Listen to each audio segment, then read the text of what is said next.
In this video, we are going to look at automation lanes. Now, automation lanes are any lane that is not just the clip itself. So there's the clip, we've got no automation lanes. We can go here and we can select volume, or we can select volume trim, mute and panning. If we had a send ready to go, we could put a send in there and we'll go aux 1. We can also access the same functionality on that send. We can look at the send level for that aux, or if we've got a plugin, let's put an EQ on.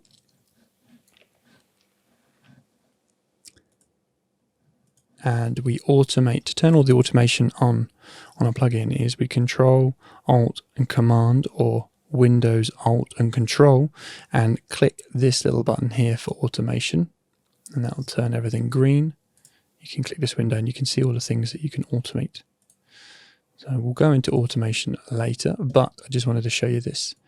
We can look at the EQ, and here are more lanes, and we can control, in this case, the low mid band gain. So these are automation lanes. So let's work through the possible automation lanes you can have. The first one, the one you'll probably use the most, is the volume automation lane. We can use the pencil, we can use the selector and the trimmer to alter our volume. Next, we have the volume trim. Now, volume trim allows the existing volume automation to stay in place, but it pulls it up or down by a designated amount. So as you can see, the automation, the original volume automation is still there, but overall we've pulled it down by this amount.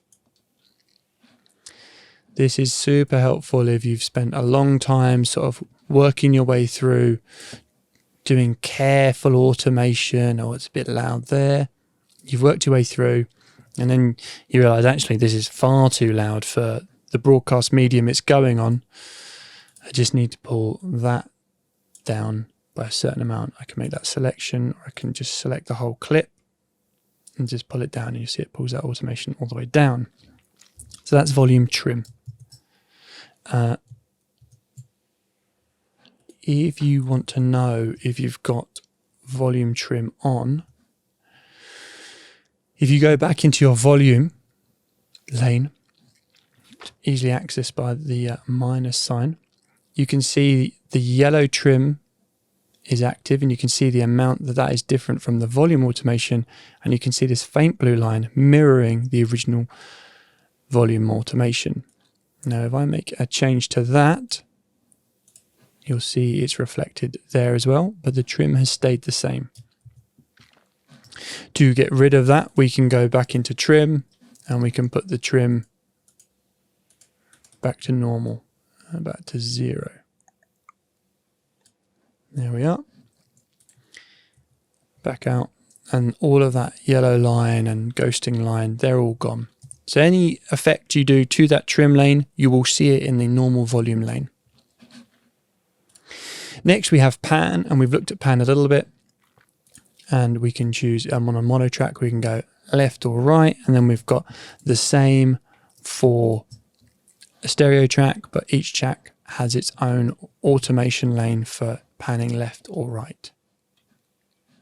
Above that, we have mute, and you can automate the mute functionality to turn on and off. We see that's on. Let's just pull the volume down on this, don't blow our ears off. And we can see here the mute comes on there. So that's mute. Next we have our inserts and sends. So we'll do our insert first. So this is our first insert, this EQ here, and you can automate all of your inserts by clicking here and choosing what you want to automate. You can remove certain things if you don't want them. So we're going to mute this clip. It's really quick to mute an insert. You can hold down Command or Control and click on the insert itself, and you'll see that the mute automation, and then we'll say unmute there, and we can see 5, 6. We can see that fires on there. So you can control any one of these functions within your insert using the automation lane. And finally, we'll look at the send. So the send we have here is this aux1.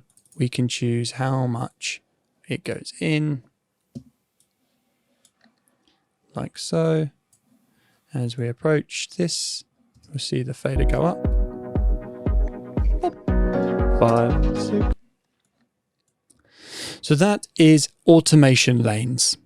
We've got one for volume, volume trim, pan, mute, inserts, and sends.